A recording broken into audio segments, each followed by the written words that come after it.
Bismillahirrahmanirrahim. Teman-teman rakan-rakan, aku dah bawa geng kereta yang paling kecoh. Kecoh. Kecoh geng, satu Malaysia. 100,000 booking. Biar betul. Tipu ke? Scammer ke? Betul ke Proton? Betul ke? Betul. 100,000 booking. Gila weh. 100,000 unit weh. Macam mana dia nak buat stok ni weh? Hari ni ada orang yang dia kata, alah pening aku, pening, sakit kepala.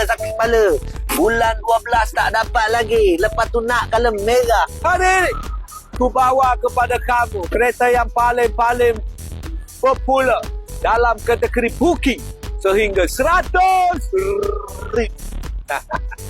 Geng, warna merah geng. Warna yang paling disukai iaitu adalah ruby red.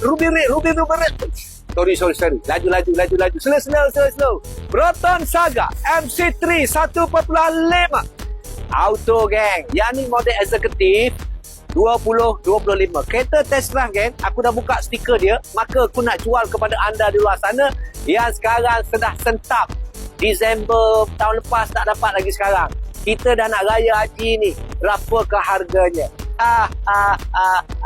Harganya iaitu 45,900. Piu. Geng, 45,900 geng. Kalau aku jual lebih pun ramai orang nak ni. Kita bersama dengan Kak Liza. Allahu Akbar, Kak Liza. Kau Disember tak dapat lagi Kak Liza. Ini kalau perempuan tau. 40,000, 6,000 Kak Liza nak bayar duit muka. Maka loan akan menjadi 40,000 sahaja. Geng, untuk tempoh masa 9 tahun. 470. Guys, ingat kecoh geng. Sebelum datang dia tak kecoh.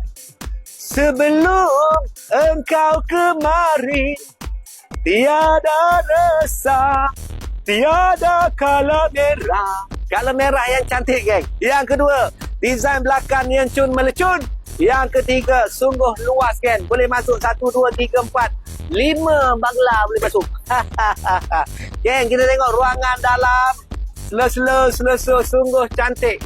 Daripada belakang sehinggalah ke depannya. Slow. Wow. Yang paling penting, kereta ni kau akan dapat cepat.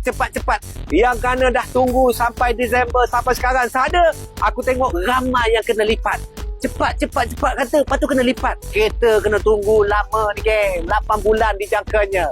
Hari ni 012 34 000 34.